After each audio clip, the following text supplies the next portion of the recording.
हम सब ने बचपन में संस्कृत में एक बहुत अच्छी कहावत पढ़ी थी, अति सर्वत्र वर्जते। Too much of a thing is good for nothing. अति किसी भी चीज़ की बहुत बुरी होती है। ज़्यादा खाना खा लिया तो अपच हो गया, कब्ज हो गया। सब्जी में ज़्यादा अगर तेल है, ऑयल है तो सब्जी बेस्वाद हो गई। चाय में चीनी ज़्यादा हो गया तो चाय शरबत बन गया, चाय फेंकना पड़ता है। दाल में हल्दी नमक ज़्यादा तो दाल तीखा हो गया। चावल में पानी ज़्यादा तो चावल या भात गीला हो जाती है।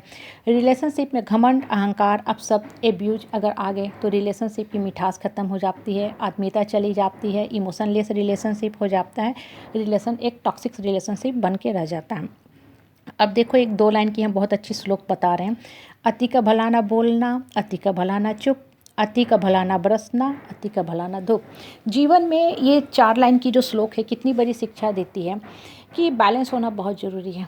अगर आप बैलेंस लेके चलोगे तभी जीवन में सुख से जीवन जियोगे, अपने लाइफ को सही ढंग से चला पाओगे, अपने लाइफ को सार्थक बनाओगे। अगर आप ज़रूरत से ज़्यादा बोलोगे, आपकी क्रिएटिविटी ख़त्म होगी, प्रोडक्शन ख़त्म होगा, आपका माइंड निगेटिविटी में जाएगा, लोग आपकी बातों को ध्यान नहीं देंगे, कोई वेटेज नहीं देंगे। अगर आप बहुत ज़्यादा चुप रहोगे तो लोग मान के चलेंगे कि आप एक दब्बू आदमी हो, आप एक सहनशील आदमी हो, आपका तो सुनना काम ही है। आप internally suffocation, suppression, frustration, depression में जाओगे। आपके माइंड में एक होल क्रिएट हो जाएगा जहाँ सिर्फ और सिर्फ निगेटिविटी ही भरते जाएंगी, क्योंकि आप अंदर से सफोकेट फील कर रहे हो। इसलिए बैलेंस लेके चलो। जीवन में बैलेंस होके चलना बहुत ज़रूरी है। आपको ये पता होना चाहिए कि कब हमें कितने कम शब्दों में अपनी बातें कह के निकल जाना है, अप टू द पॉइंट बात करना है, और कितना हमें सहना है। जब आप ये बैलेंस की जो स्टोरी है, बैलेंस की जो सार्थकता है, उसके मीनिंग को समझोगे तभी आपका लाइफ मीनिंगफुल बनेगा, आपका सार्थक बनेगा। आप पेड़ को देखते हो ना, रोड के किनारे पेड़ होती हैं, उस पेड़ का झुकाव जिधर ज़्यादा होता है उधर की दीवारों को ले डूबता है।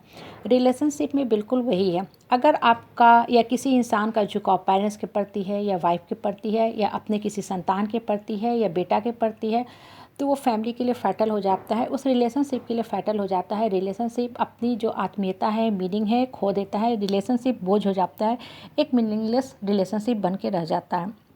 इसलिए एक बैलेंस डाइट की तरह बैलेंस माइंड, बैलेंस थॉट्स होना बहुत ज़रूरी है, तभी जीवन में आप आगे बढ़ पाओगे।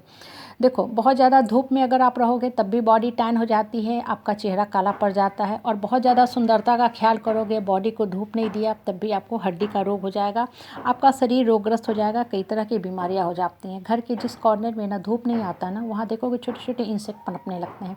वही हाल जीवन का भी है। बैलेंस होना बहुत ज़रूरी है। अगर बच्चा सिर्फ और सिर्फ पढ़ाई करता रहेगा तब भी उसका हॉलिस्टिक ग्रोथ नहीं होगा। हम सब ने सुना है, all works no play make a Jack a dull boy. बच्चे के सर्वांगीण विकास के लिए, हॉलिस्टिक ग्रोथ के लिए उसे सब कुछ जानना बहुत ज़रूरी है। किताब में बहुत सा चीज़ पढ़ता है, लेकिन बच्चे को प्रैक्टिकल नॉलेज भी क्या है, उसे ये पता है कि फ्रिज कैसे काम करता है, एसी काम कैसे करता है, heat loss equal to heat gain के कंसेप्ट पे ये काम करता है। और प्रैक्टिकल नॉलेज बच्चे को तब होगा जब जीवन के वो प्रैक्टिकल जो समस्या होती है रूबरू होगा, उसको वो सॉल्व करना सीखेगा, तभी उसका बौद्धिक विकास होगा, बच्चा जीवन में उठता जाएगा। आप यूट्यूब पे सिर्फ कुकिंग देखते हो, खाना बनाने की जो वीडियो देखते हो, उससे आप खाना नहीं सीख सकते। उससे सिर्फ आपके माउथ में पानी ही पानी आएंगे, माउथ आपका वाटर होगा। जब तक आप खुद नहीं बनाओगे तब तक आप यूट्यूब से लर्न नहीं करोगे कि कुकिंग क्या होती है। एक बैलेंस लाइफ होना बहुत ज़रूरी है। एक बैलेंस आदमी ईगो और सेल्फ रिस्पेक्ट में हमेशा अंतर करके चलता है। ईगो क्या है? एक निगेटिव आदमी जो होता है, निगेटिविटी का शिकार होता है, झूठा घमंड अहंकार लेके देता है, अपने बात को दूसरे के ऊपर थोपना चाहता है, वैसा आदमी ईगोइस्ट होता है। ऐसा आदमी हमेशा गलत चीज़ों पे ही अड़ा रहता है, वो सही और गलत का डिफ्रेंशिएट नहीं कर पाता है। और जो सेल्फ रिस्पेक्ट का आदमी होता है ना, वो अच्छे से जानता है कि हमें कब तक झुकना है और कब अपने डिफेंस में एग्रेसिव होकर राइट आंसर देना है, up to the point, right to the answer, right to the question. वो बेकार की बातों में नहीं उलझता है, क्योंकि उसका आत्मा मजबूत है। वो अपने आत्मा को, आत्म स्वाभिमान को छल्ली कभी नहीं करेगा। इसलिए वो एक बैलेंस लेके चलता है कि सहनशक्ति अब मेरी हो गई, अब हम बोलेंगे ही बोलेंगे, लिमिटेड शब्द में अपनी बातें कह के निकलेंगे, क्योंकि first I am a human being, relationship comes later on. हम अपने आत्मा को दबा के, घुटा के, सफोकेट करके, सप्रेस करके कभी नहीं जिएंगे, क्योंकि इससे मेरा माइंड डैमेज हो रहा है, मेरी क्रिएटिविटी ख़त्म हो रही है, मेरा लाइफ डिस्ट्रक्शन की तरफ जा रहा है। हम धरती पे उठने के लिए आए हैं, लाइफ को मीनिंगफुल बनाने के लिए आए हैं।